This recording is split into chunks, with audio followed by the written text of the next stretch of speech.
Sejarah singkat Syekh Abdul Muhyi Pamijahan.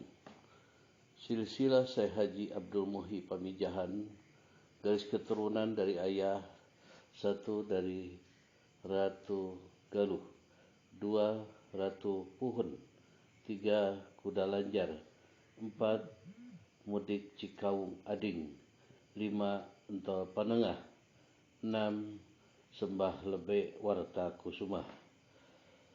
Garis keturunan dari ibu, 1 Baginda Nabi Muhammad SAW, Sayyidatina Siti Fatimah, Sayyidatina Husain, Sayyidina Zainal Abidin, Sayyidina Syekh Ja'far Shiddiq, Syekh Qasim Al-Kamil, Sayyidina Syekh Isa Al-Basri, Sayyidina Syekh Abdul Abu Naji, Sayyidina Syekh Ubaidillah, Sayyidina Syekh Muhammad, Sayyidina Syekh Almi, Sayyidina Syekh Ali Al-Gayam. Sayyidina Syekh Muhammad, 14 Sultan Abdul Fattah Raja India, 15 Sultan Abdul Khan Jalaluddin, 16 Syekh Jamaluddin Al-Husain, 17 Syekh Maulana Ibrahim Zainal Akbar, 18 Syekh Ali Maulana Ali Murtado, 19 Syekh Maulana Ishak, 20 Syekh Sunan Giri Raden Paku, 21 Syekh Pangeran Laya Atam Sunan Giri Laya, 22 Syekh Adipati Wicandra, 23 Kentol Sambirana, 24 Nyi Raden Ajeng Tangadijah, 25 Syekh Abdul Muhyi Pamijahan. Masa kecil Syekh Abdul Muhyi Pamijahan. Tempat tanggal lahir Mataram sekitar tahun 1069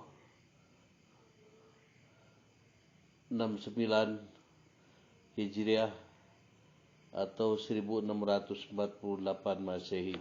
Wafat sekitar tahun 1149 Hijriah atau 1728 Masehi dalam usia 80 tahun. Dimakamkan di Pamijahan, Kecamatan Bantor, Kalang, Kabupaten Tasikmalaya. Pendidikannya semasa kecilnya menuntut ilmu agama Islam di Gresik dan Ampel. Mondok ke Aceh. Kira-kira usia 19 tahun, beliau mondok di Kuala Daerah Aceh selama 8 tahun, dari tahun 1088 sampai 1096 Hijriah atau 1667 sampai 1675 Masehi, dan berguru kepada Syekh Abdul Rauf Singkil bin Abdul Jabbar bin Abdul Qadir Baghdad. Pergi ke Baghdad dan naik haji. Pada usia 27 tahun, beliau dan teman-temannya dibawa ke Baghdad oleh gurunya Syekh Abdul Rauf. Di sana pernah berziarah ke makamnya Syekh Abdul Qadir dan terus menuntut ilmu agama Islam pula. Kemudian langsung dibawa ke Makkah Al-Mukarramah untuk menunaikan ibadah haji. Ketika itu semuanya rombongan beliau berada di Baitullah. Tiba-tiba Syekh Abdul Rauf mendapat ilham bahwa di antara santrinya itu akan ada yang mendapatkan kelebihan yang menunjukkan tanda kewalian. Isi ilham tersebut menyatakan bahwa manakala tanda itu telah tampak padanya, maka Syekh Abdul Rauf harus segera menyuruh orang itu pulang dan harus mencari goa yang ada di Pulau Jawa bagian barat untuk menetap atau bermukim di sana. Goa itu sebenarnya bekas Syekh Abdul Qadir Jalani sewaktu menerima ijazah ilmu agama Islam dari gurunya, yaitu Imam Sanusi.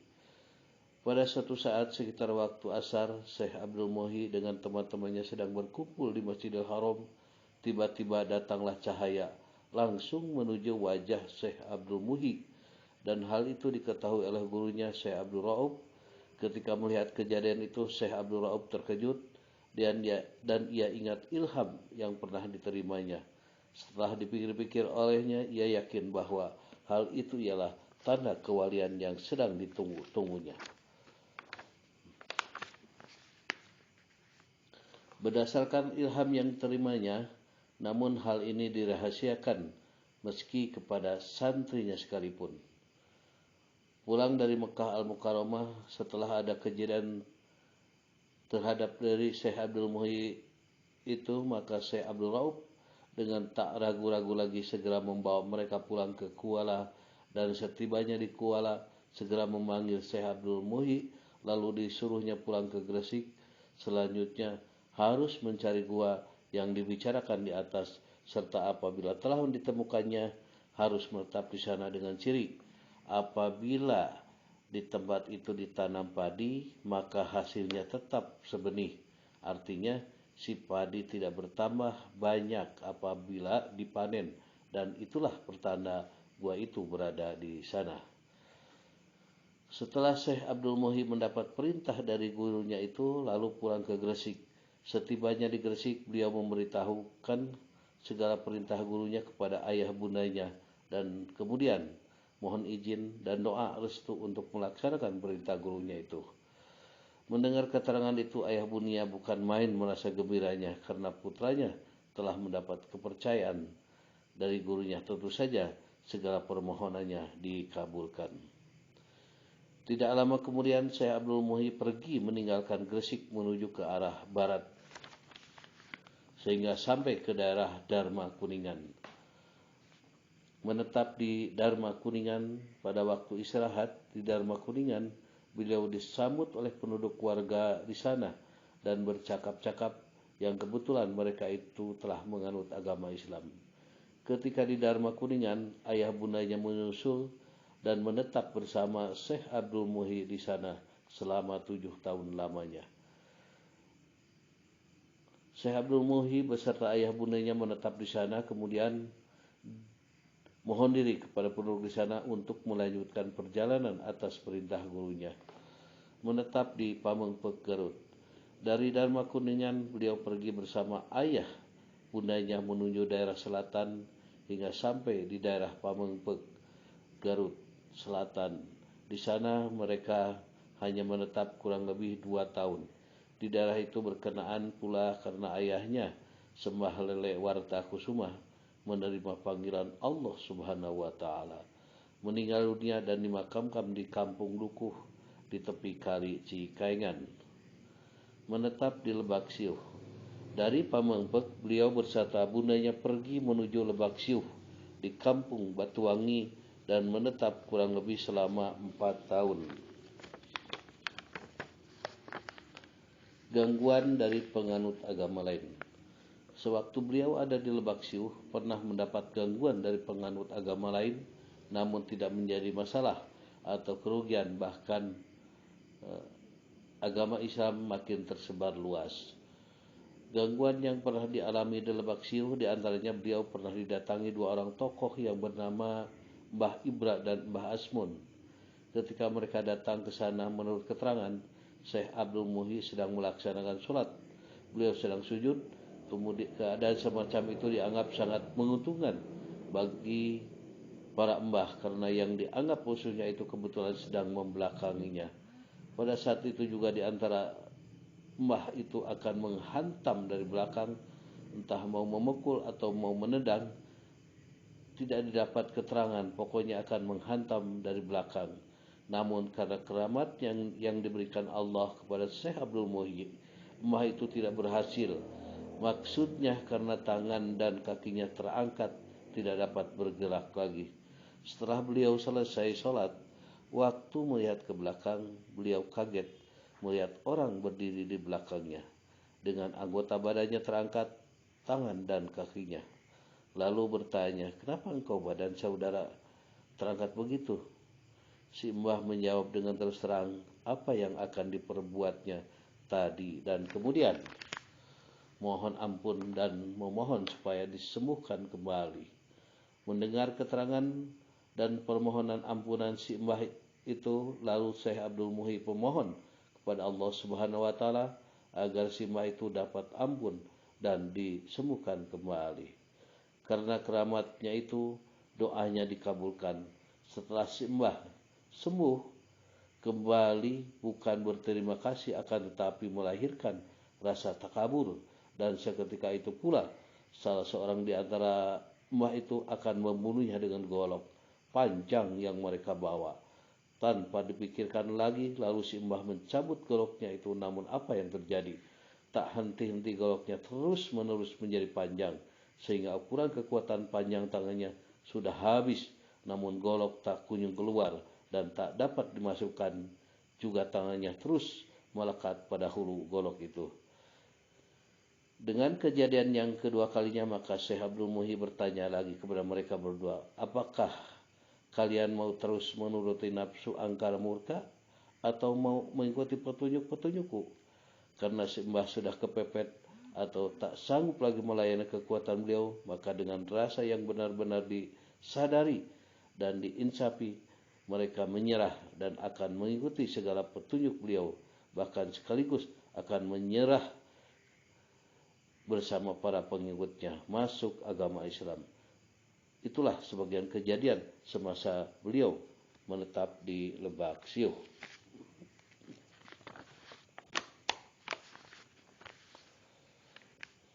Sampai ke Gua Saparwadi untuk lebih tenang dan tentram melaksanakan ibadah kepada Allah Subhanahu wa taala, beliau terus-menerus mencari tempat yang dipandang akan lebih tenang dan senantiasa berdoa kepada Allah Subhanahu wa taala semoga gua yang sedang dicarinya segera ditemukan.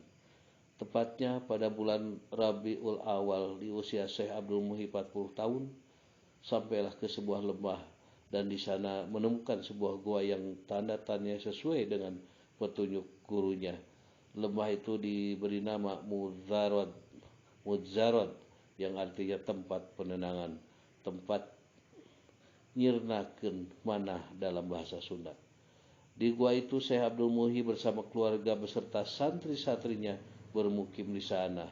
Di samping mendidik santrinya dengan ilmu agama, dia juga menempuh jalan tarekat Satariyah. Di dalam gua ada kopiah haji, yaitu lekukan-lekukan bulat atau gua yang menyerupai peci. Konon jika ada yang pas saat berdiri, insya Allah akan bisa naik haji. Ada juga lubang-lubang seperti mulut gua yang dikisahkan menjadi jalan tembus menuju Banten, Cirebon, sampai Makkah. Wallahu a'lam bishawab. Tidak jauh dari sana, di sebelah timur dibangun sebuah kampung diberi nama Saparwadi, artinya berjalan di atas jurang. Kampung itu sekarang disebut Pamijahan, sebab kampung itu sering didatangi orang-orang untuk berziarah ke makamnya Syekh Haji Abdul Muhyi Waliullah. Karena banyak yang berkunjung dan waktunya tidak sama, maka keadaan di situ hilir mudik seperti ikan yang akan bertelur, mijah dalam bahasa Sunda. Dan karena tempat itu benar-benar tempat berkembang baknya banyak ikan. Karomah dari Syekh Abdul Muhyi Pamijahan diantaranya adalah berikut.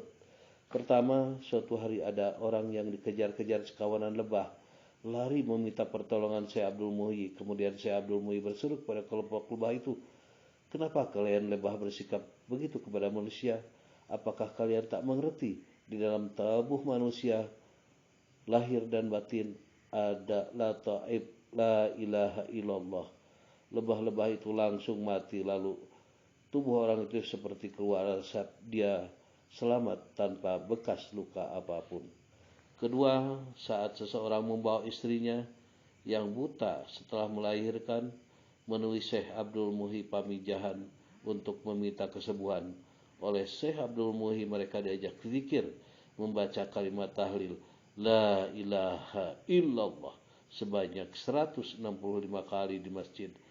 Tak berapa lama wanita yang buta itu pun sembuh. Ketiga, di waktu yang lain seseorang membawa anak yang terkena stroke, tubuhnya mati separuh untuk menemui Syekh Abdul Muhyi. Kemudian diajak oleh Syekh Abdul Muhyi berzikir kalimat tahlil sebanyak 165 kali. Akhirnya setelah itu anak yang stroke tadi sembuh total. Keempat, ketika ada orang yang tidak bisa tidur selama 11 hari dan minta tolong kepada Syekh Abdul Muhyi, Orang itu juga diajak berzikir sebanyak 165 kali. Dan lagi-lagi orang tadi akhirnya bisa tidur. Kelima, Syekh Abdul Muhyi juga menolong orang lewat karomahnya untuk memperbanyak hasil panen dan ternak beliau. Keenam, Syekh Abdul Muhyi juga dikenal kesaktiannya. Beliau mengalahkan 2 tukang sihir sakti dan kemudian 2 penyihir itu menjadi murid-muridnya. Di samping ahli dalam agama, Syekh Abdul Muhyi juga ahli dalam ilmu kedokteran, ilmu hisab, ilmu pertanian, dan juga ahli seni baca Quran. Maka pada saat itu banyak para wali yang datang ke Pamijahan untuk berdialog bersama masalah agama, seperti Waliullah dari Banten, Syekh Maulana Mansur, putra Sultan Abdul Fattah Ageng Tirtayasa, keturunan Sultan Hasanuddin bin Sudan Gunung Jati, juga Syekh Jafar Sidik yang makamnya di Cibiuk, Limbangan, Garut. Wasiat-wasiat Syekh Abdul Muhyi Pamijahan. Wasiat pertama, hendaklah kalian bertakwa kepada Allah. Ya ayyuhalladzina amanu taqullahi haqqa tuqatih wa la tamutunna illa wa antum muslimun. Hei orang-orang yang beriman, bertakwalah kepada Allah sebenar-benar takwa kepadanya, dan janganlah sekali-kali kamu mati melainkan dalam keadaan beragama Islam. Ali Imran ayat 102.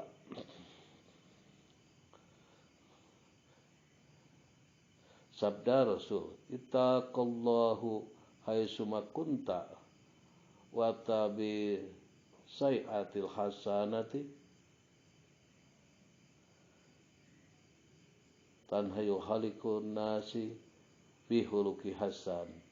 Bertakwalah kepada Allah di mana saja kamu berada, barengilah keburukan dengan kebaikan, niscaya menghapusnya, dan pergaulah manusia dengan akhlak yang baik. Hadis riwayat Imam Ahmad dan Imam Tirmidzi.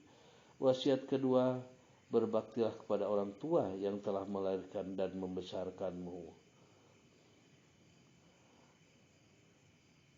Allah Subhanahu wa taala berfirman, wabil walidaini ihsanan imanan yabluguna indakal kibra ahaduhuma au kilahuma fala takulahuma auf wala tanharhuma wa kullahuma qaulan karim. Dan hendaklah kamu berbuat baik pada ibu bapamu dengan sebaik-baiknya. Jika salah seorang di antara keduanya atau kedua-duanya sampai berumur lanjut dalam pemeliharaanmu, maka sekali-kali janganlah kamu mengatakan kepadanya perkataan dan jangan kamu membentak mereka dengan ucapkanlah kepada mereka perkataan yang mulia. Sebagaimana sabda Nabi Muhammad SAW, aku bertanya pada Nabi SAW, apakah yang paling utama?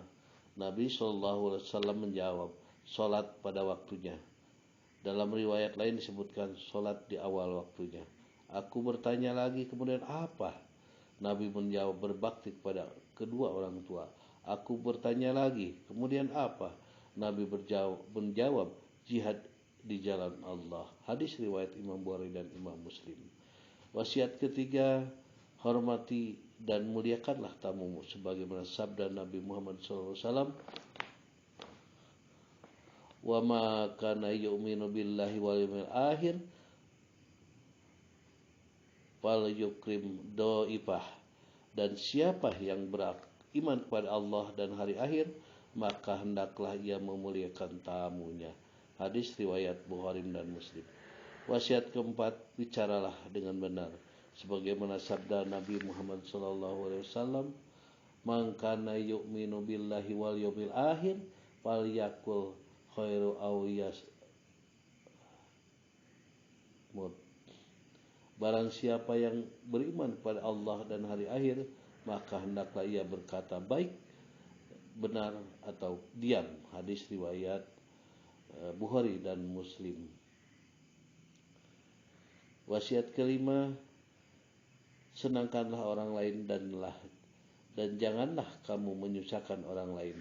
Sesuai dengan sabda Rasul, mudahkanlah dan jangan mempersulit.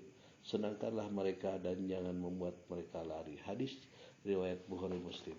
Wasiat yang keenam, kasihanlah orang yang kecil, hormatilah orang yang besar, hargailah sesamamu. Sebagaimana sabda Nabi Muhammad SAW, barang siapa tidak menyayangi anak kecil kami dan tidak mengenal hak orang tua kami, maka bukan termasuk golongan umat kami. Hadis riwayat Bukhari dalam Al-Adab, lihat Sahih Al-Adab Al-Mutad nomor 271.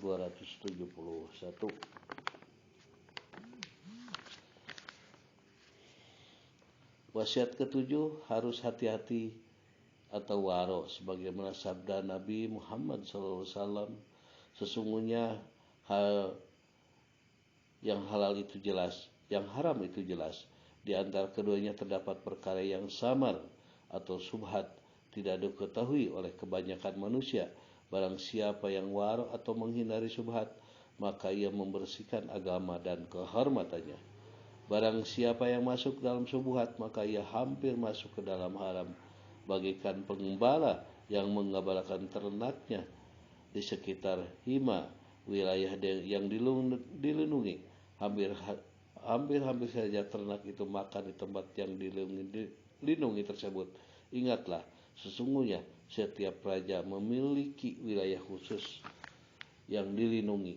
Ingatlah bahwa wilayah khusus yang dilindungi bagi Allah adalah keharamannya. Ingatlah bahwa di dalam jasad terdapat segumpal daging. Jika baik, maka baiklah seluruh jasad. Jika rusak, maka rusaklah seluruh jasad. Ketahuilah bahwa segumpal daging itu adalah hati. Hadis riwayat Imam Bukhari dan Imam Muslim. Sejarah dilarang merokok. Menurut sebagian sumber, dahulu saat Syekh Abdul Muhyi Pamijahan dibimbing oleh Syekh Abdul Qadir Al-Jalani